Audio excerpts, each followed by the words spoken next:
Good morning students. Today's class for class 10 chapter 6 कर रहे हैं हम। त्रिभुज एक्सरसाइज 6.2 पे है। क्वेश्चन नंबर 6 तक हम कर चुके हैं प्रीवियस लेक्चर में। In this lecture 7th question से हम करेंगे।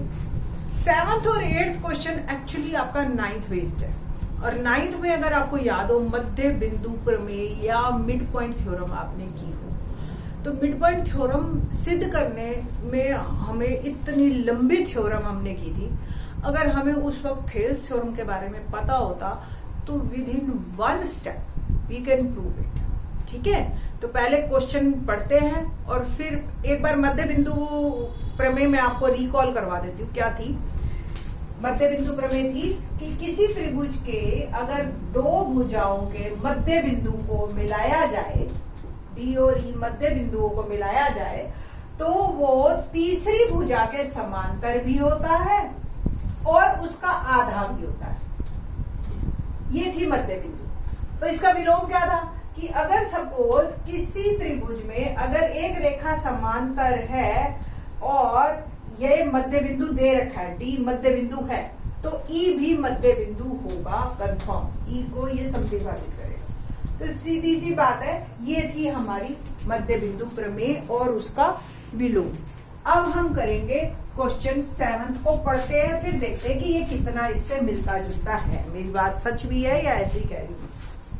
प्रमेय 6.1 आधारभूत समानुपातिकता प्रमेय का प्रयोग करते हुए सिद्ध कीजिए कि एक त्रिभुज के मध्य बिंदु से होकर एक त्रिभुज की एक भुजा के होगा, इनफैक्ट मैं शायद एक भुजा के किसी भी एक भुजा के मध्य बिंदु, यानी कि डी मध्य बिंदु दे रखा है, दूसरी भुजा के समांतर, यहां से मैंने एक रेखा समांतर खींची बीसी के, एक का मध्य बिंदु और दूसरी के समांतर खींची गई रेखा तीसरी भुजा को समद्विभाजित करती है, यानी कि ये मध्य बिंदु प्रमेय का विलोम हुआ है ना।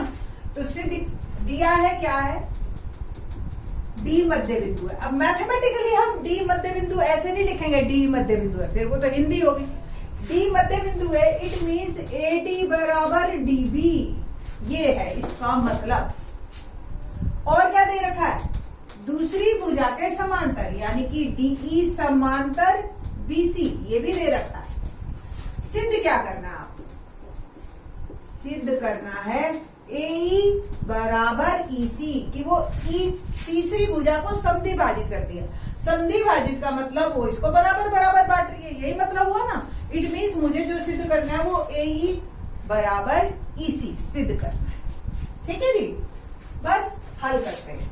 अब आपको भी पता है कि थेल्स प्रमेय लगानी है और ये समांतर दे रखा है। शुरू करते हैं। कौन सी त्रिभुज ले? एबीसी, जिसमें ये समांतर हो, है ना, डी समांतर बीसी। तो थेल्स प्रमेय अनुसार क्या होगा, एडी बटा डीबी बराबर एई बटा ईसी, है ना, यानी कि इनका और इसका अनुपात बराबर होगा। परंतु एडी बटा बराबर डीबी ये तो दे रखा है ना, तो इट मीन्स एडी और डीबी की जगह भी एडी लिख दूं, कोई दिक्कत तो नहीं है ना, जब दोनों बराबर है। और ये कट गया 1, क्रॉस मल्टीप्लीकेशन आर पार गुना करो तो ईसी बराबर ए, सिद्ध हो गया। यही सिद्ध करना था ना, कितना आसान, सीधी सी बात। क्वेश्चन एक बार दोबारा देख लो। ये और ये समांतर है तो ये अनुपातिक है, और ये बराबर है तो पक्का ये भी बराबर होगा। अगर इसका अनुपात 1:1 है तो ये भी 1:1 है ना। तो यही अनुपात पहले निकाल लिया 1, और फिर उसको आर पार गुना करके मैंने कर दिया बराबर। ठीक है जी। तो क्वेश्चन नंबर 8 देखते हैं। क्वेश्चन नंबर 8 देखते हैं क्या है। 8 क्वेश्चन प्रमेय 6.2 के अनुसार क्या है, आधारभूत समानुपातिकता प्रमेय का विलोम लगेगा। इसका मतलब का प्रयोग करते हुए सिद्ध कीजिए कि एक त्रिभुज की किन्हीं दो भुजाओं के, एक त्रिभुज की किन्हीं दो भुजाओं के मध्य बिंदुओं को, यानी कि डी और ई मध्य बिंदु दे रखे आपको, मिलाने वाली रेखा तीसरी भुजा के समांतर होती है। यानी कि मुझे सिद्ध करना है डीई बीसी के समांतर है और डी और ई मध्य बिंदु दे रखे, ठीक है। तो दिया है, वंस अगेन डी और ई अगर मध्य बिंदु दे रखे यानी कि एडी बराबर डीई, एडी बराबर डीबी और एई बराबर ईसी, ये दे रखा है आपको। सिद्ध करना है क्या, डीई समांतर बीसी, ठीक है जी। हल करते हैं। त्रिभुज, पहले त्रिभुज की बात क्या करें, AD बराबर DB, तो इसलिए AD बटा DB क्या आएगा आपका, 1:1, है ना। कि अगर हमने मान लिया कि ये दोनों बराबर हैं तो ये 1:1 बराबर बराबर चलेगा। इसी प्रकार अगर AE बराबर EC तो AE बटा EC भी 1:1, ये हमारा क्वेश्चन हुआ, ठीक है ना। बस अब हमें क्या करना है, ये दोनों का अनुपात बराबर हो गया। त्रिभुज ABC में AD बटा DB बराबर AE बटा EC बराबर 1:1। तो थेल्स प्रमेय के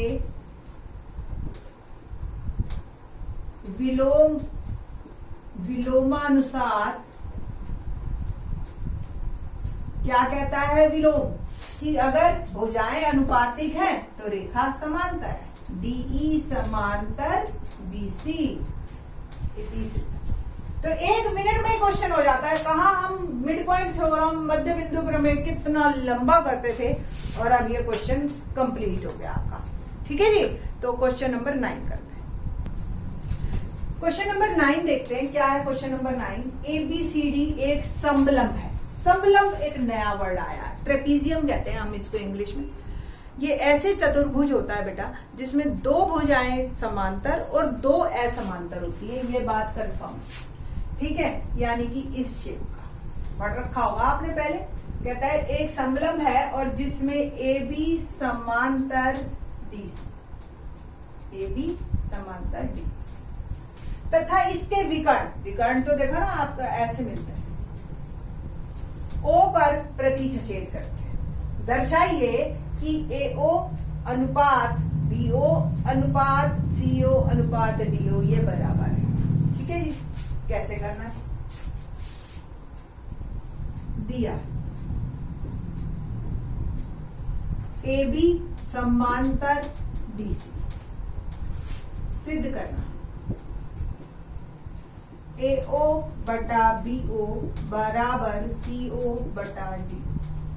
रचना, इसमें बस एक स्टेप ये आपने याद रखना है कि हमने देखो, हमें एक त्रिभुज के अंदर दो समांतर रेखाएं चाहिए तभी हम थेल्स प्रमेय लगा पाएंगे। तो हमने एक समांतर रेखा OE खींची जो कि AB के समांतर खींची। अब AB और DC भी समांतर है तो ये अपने आप इसके भी समांतर हो गई, यानी कि OE समांतर AB समांतर DC, ये अपने आप दोनों के समांतर हो गई। यहाँ बस ये एक स्टेप याद रखना है। कई बार क्या होता है बच्चा पूरी लाइन खींच जाता है EF बना दी, वो गड़बड़ कर दोगे आप, वो फिर घूम जाओगे और जो हमारा क्वेश्चन है वो पर्पस सॉल्व नहीं होगा, ठीक है जी। तो लेट्स स्टार्ट क्वेश्चन हल। अब OE समांतर AB जिस त्रिभुज में है उस त्रिभुज को देखो, सिर्फ त्रिभुज ABD दिखाई दे रही है, ABD OE समांतर AB। तो थेल्स प्रमेय क्या कहती है,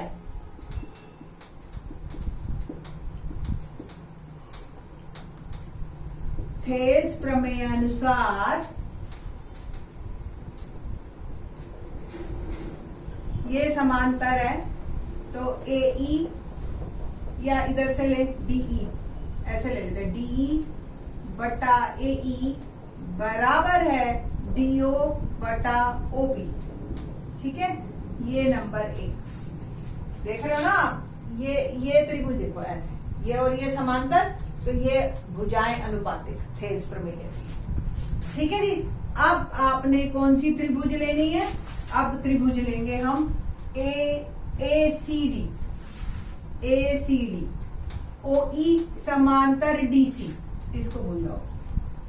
ये त्रिभुज दिखाई दे रही है आपको, ठीक है, और ये समांतर है, तो भुजाएं अब भी अनुपातिक है, तो इसका अनुपात बराबर इसके अनुपात।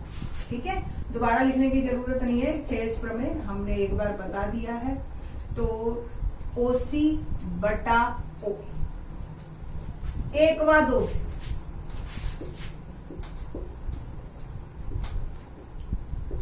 DE बटा AE बराबर है DO बटा OB बराबर है OC बटा OE। तो इसको हटा देते हैं, तो DO बटा OB बराबर है OC बटा OE। सिद्ध क्या करना था हमें? AO बटा OB बराबर है CO बटा DO के। तो बस इसको आर पार गुना कर दीजिए, मेरा डिजायर्ड रिजल्ट आ जाएगा। जैसे आपको पता है ना, देखो 2 बटा 3 बराबर है 10 बटा 15 के, ये भी 2 अनुपात 3 है। ठीक है, तो इसको और इसको इंटरचेंज कर दोगे ना आप, तो भी उत्तर वही आएगा। 15 इधर कर दिया, 2 इधर कर दिया, तो अनुपात तो अब भी सेम है ना, 5-5। ठीक है, तो अनुपात में कोई फर्क नहीं पड़ता है अगर आप इसको और इसको बदल दो। तो OA बटा OB बराबर है OC बटा OD। ये हमारा सिद्ध हो गया क्वेश्चन नंबर 9। क्वेश्चन नंबर 10 देखते हैं क्या है। क्वेश्चन नंबर 10, एक चतुर्भुज ABCD के विकर्ण परस्पर बिंदु O पर इस प्रकार प्रतिच्छेद करते हैं कि AO बटा OB बराबर CO बटा OD। दर्शाइए कि ABCD समलंब। बिल्कुल पहले वाले का उल्टा है। ठीक है जी, तो क्या करना है? दिया है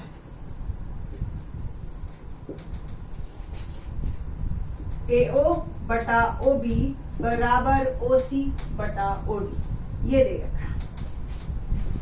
सिद्ध क्या करना है हमें? मैथमेटिकली लिखना आप कि हमें सिद्ध करना है AB समांतर DC। समलंब के लिए यही सिद्ध करना है ना, जब तक ये नहीं सिद्ध होएगा तब तक बात नहीं बनेगी।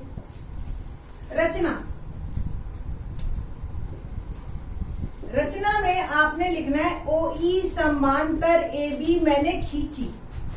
OE समांतर AB मैंने खींची है। अब पहले तो क्या था कि AB और DC समांतर थे, इसलिए ये हो गई।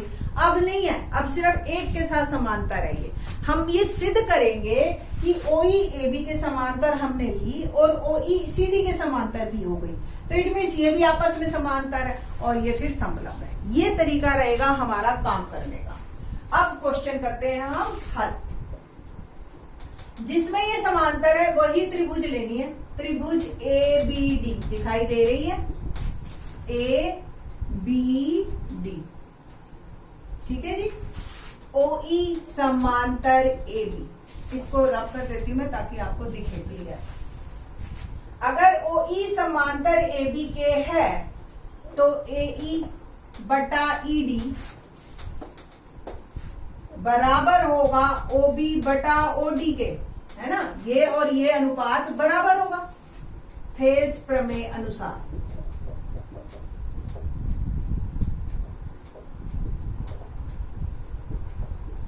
ठीक है जी, तो ये बात हमने रख ली। परंतु क्या गिवन है? AO बटा OB बराबर OC बटा OD। इसको नंबर 1 ले लेना, और इसको ना आप, हमें OB बटा OD चाहिए तो आर पार इसको भी कर। क्या बना?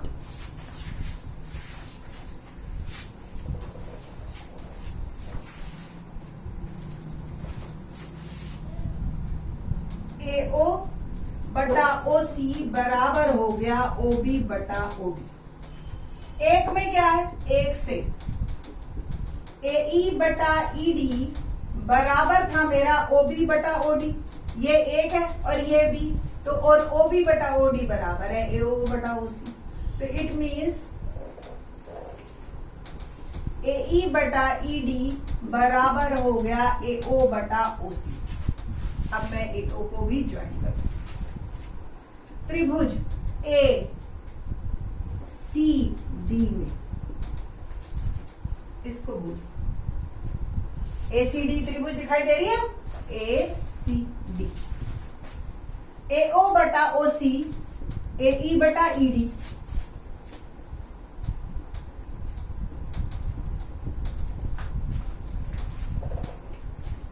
थेल्स प्रमेय के विलोमानुसार क्या हुआ, OE समांतर DC। परंतु हम लेके क्या चले थे कि OE समांतर AB, अतः AB समांतर DC, अतः ABCD एक समलंब है। ठीक है जी, तो ऐसे ही ये सिद्ध हो गया। तो आप लोगों को ये ध्यान रखना चाहिए, ये देखो बेटा रिजल्ट्स आएंगे कि अगर कोई समलंब है तो उसके विकर्ण अनुपातिक काटते हैं एक दूसरे को, और अगर किसी चतुर्भुज के विकर्ण अनुपातिक काटते हैं तो वो डेफिनेटली समलंब है। ये बात आपने ध्यान रख लेनी है, अपने अंदर समा लेनी है। ठीक है, बाकी के एक्सरसाइज हम 6.3 in the next lecture. Thanks.